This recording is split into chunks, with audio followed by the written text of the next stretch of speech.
నల్గొండ జిల్లా నకరికల మండలంలోని చందుపట్ల గ్రామంలో దొంగలు బీభత్సం సృష్టించారు.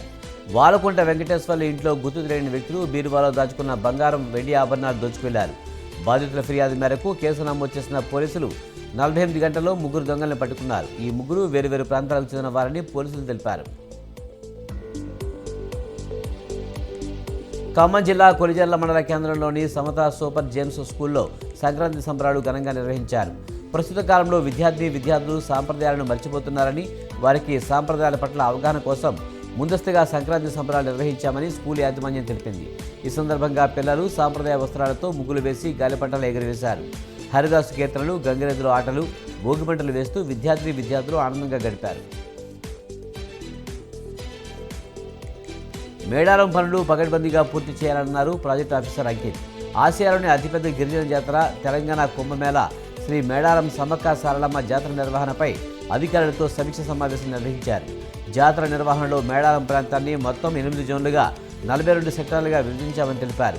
జాతరలో జరిగే సమయంలో భక్తులకు ఎలాంటి ఇబ్బందులు రాకుండా చూడాలన్నారు.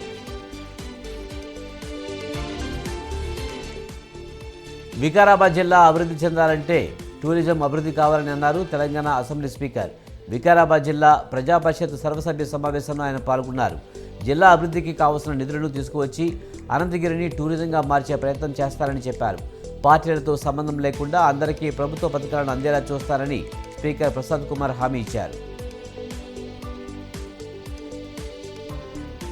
విజయవాడ ఎంపీ కేశినేని నానిపై టీడీపీ మాజీ ఎమ్మెల్యే శ్రీరామ్ తాతయ్య మండిపడ్డారు. 2 సార్లు ఎంపీగా అవకాశం ఇచ్చిన చంద్రబాబును అవమానించడం సరికాదన్నారు. చంద్రబాబు, లోకేష్ విజన్ ఉన్న నాయకులని, వారి గురించి తప్పుగా మాట్లాడడం బాధాకరమైన విషయమని చెప్పారు. నాని వ్యాఖ్యలను తీవ్రంగా ఖండిస్తున్నామన్నారు.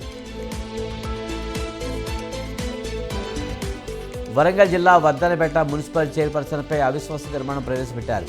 మున్సిపల్ చైర్పర్సన్ అంగోతు అరుణ, వైస్ చైర్పర్సన్ ఏలేందర్ రెడ్డిపై కౌన్సిలర్లు ఏకగ్రీవ తీర్మానం చేసి అవిశ్వాస పత్రాన్ని జిల్లా ఆర్డీఓకు సమర్పించారు. దీంతో గత 2 నెలలుగా మున్సిపాలిటీలో నెలకొన్న అసమ్మతికి తెరపడినట్లయింది. వర్ధనపేట నియోజకవర్గంలో బీఆర్ఎస్ పార్టీ అసెంబ్లీ ఎన్నికల్లో ఓటమి చెందడంతో ఈ అవిశ్వాసాల కూడా తెరపైకి వచ్చింది. సంక్రాంతి పండుగ సందర్భంగా కృష్ణా జిల్లా అవనిగడ్డ నియోజకవర్గంలో ఎలాంటి కోడిపందాలు, పేకాట తరహా జోద క్రీడలకు అనుమతి లేదని అవనిగడ్డ డీఎస్పీ మురళీధరరావు హెచ్చరించారు.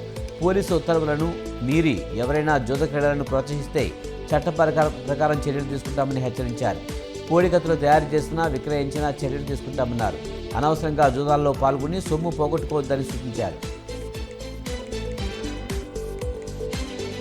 సీఎం రేవంత్ రెడ్డితో హార్వర్డ్ యూనివర్సిటీ అధ్యాపకుల బృందం భేటీ అయింది. డాక్టర్ డొమినిక్ మావో నేతృత్వంలోని అధ్యాపకుల బృందం సీఎం రేవంత్ రెడ్డిని ఆయన నివాసంలో మర్యాదపూర్వకంగా కలిశారు. ఉస్మానియా యూనివర్సిటీలో జనవరి 7 నుంచి నిర్వహించనున్న program for scientifically inspired leadership కార్యక్రమం గురించి సీఎం వివరించారు. పేద విద్యార్థుల కోసం రాష్ట్రంలో రెసిడెన్షియల్ పాఠశాలను బలోపేతం చేయడానికి ఏడాది పాటు విద్యా కార్యక్రమాలు నిర్వహించేందుకు సహకరించారని హార్వర్డ్ యూనివర్సిటీ అధ్యాపకుల బృందాన్ని సీఎం కోరారు. కృష్ణా జిల్లా మోబ మండలం కూచిపూడిలో సినీ పరిశ్రమకు చెందిన కొట్టిపాటి నాని ఆధ్వర్యంలో సంక్రాంతి సంబరాల కార్యక్రమాన్ని ఎమ్మెల్యే కైలే అనిల్ కుమార్ ప్రారంభించారు. సంక్రాంతి సంబరాల కార్యక్రమంలో భాగంగా కబడ్డీ పోటీలను ఏర్పాటు చేయడం జరిగిందన్నారు. సంక్రాంతి పండుగను అందరూ సంతోషంగా చేసుకోవాలని ఎమ్మెల్యే అన్నారు. జోద క్రీడల జోలికి ప్రజలెవరూ వెళ్లవద్దని కోరారు. క్రీడలతో యువతలో మంచి స్ఫూర్తిని నింపడం జరిగిందని తెలిపారు.